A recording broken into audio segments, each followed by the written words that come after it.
Hello, and welcome to another exciting installment of Godfrey's Game Station.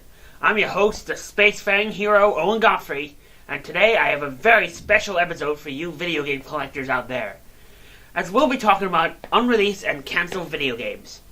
Now, these are little video game projects that never really quite saw the light of day, and I'm here to tell you about what could have been. So without further ado, let's get started.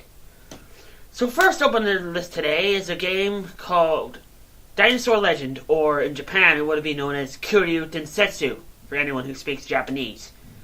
And this would have been developed by HAL Laboratory, who created Super Smash Bros. And the Kirby franchise, and would have been released on the NES in America, and in Japan, the Famicom Entertainment System. The game's plot was very simple. It was an RPG, role-playing game to you non-video game fans out there, where you played the part of a young boy who traveled with a dinosaur in order to save the world from some evil catastrophe. It also had an interesting game mechanic where the dinosaur would steadily evolve over time. So basically it's human evolution or Pokemon for the original Nintendo. I don't know why the game was never released or if any of the prototypes exist, but I do have this lonely screenshot displayed for viewing pleasure. Soak it up, this is what you could have been playing back in the 80s. So what's next on the list? Oh, how about a game that was cancelled before we got any more information? And that's not sarcasm. I'll give you that.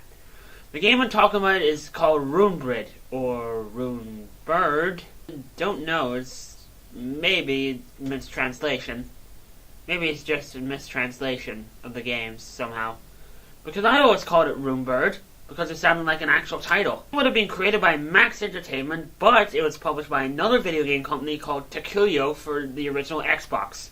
And the only thing we got was one piece of artwork before the cancellation, which you can see here. Which is a shame because the art shows a game that actually has promise.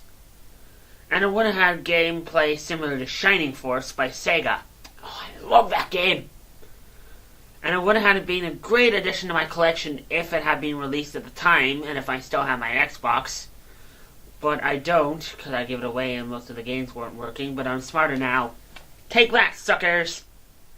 The next game we're talking about is a game that was cancelled for a very special and surprising reason, and it was called Raven Blade. This was an action-adventure game created for the GameCube by Retro Studios, but was cancelled due to slow development like most cancelled games. And the reason that it's on the list, the real reason, is because it was cancelled because of the offer to make the Nintendo game Metroid Prime. Which, in honesty, is still a great game, and I'll get around to reviewing it once. Despite its cancellation, we still have tons of prototype video game gameplay, and a ton of the screenshots of what it would have looked like.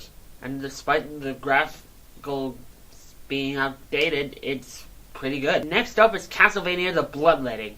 To all you Konami fans out there, I'm pretty sure you remember the Contra code.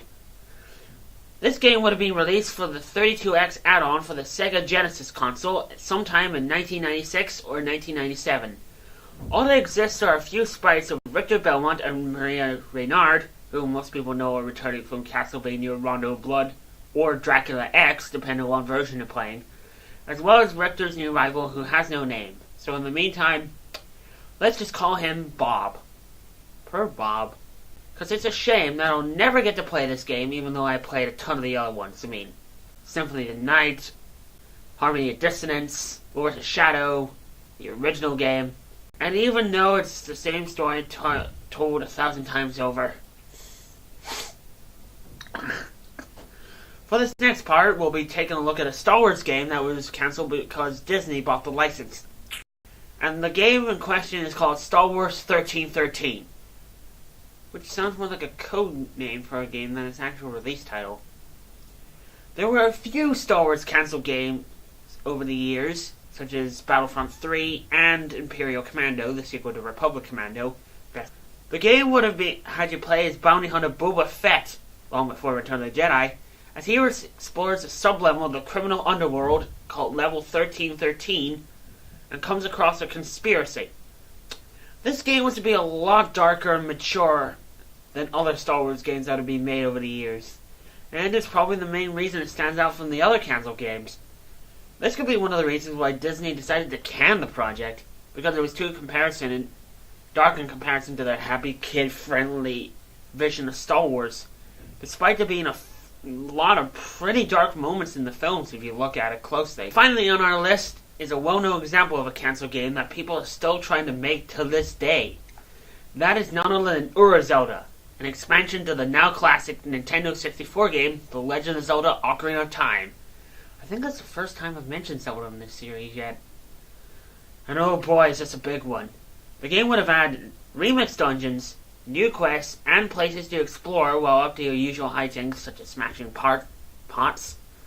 However, the 64DD, the disc drive, didn't sell too well with gamers, and the Zelda project was quickly cancelled, even though some of the elements were used in Ocarina of Time Master Quest for Nintendo GameCube. But that's just a small portion of what Zelda could have been if it had been released. However, many people have undertaken the epic quest to restore Zelda to its former glory by searching around the code of its legendary forefather for elements lost in the mists of time and the laziness.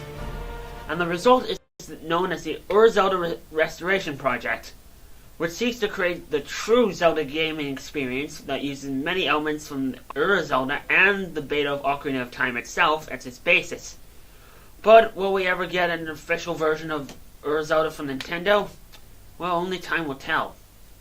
So, this has been our little trip into the world of cancelled and unreleased video games.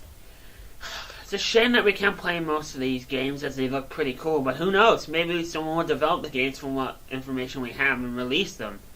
But it's great a little project that could have happened, but ended up hitting the garbage can faster than the Philips CDI. So, on the next episode of the series will be... Hey, what's this?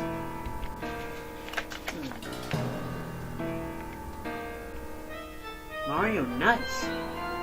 Well, this looks like an interesting subject.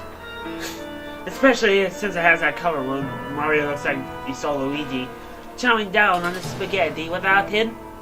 It's quite a well-known name for Star Wars. I got a bad feeling about this. But until then, this is your host, Owen Godfrey, signing off.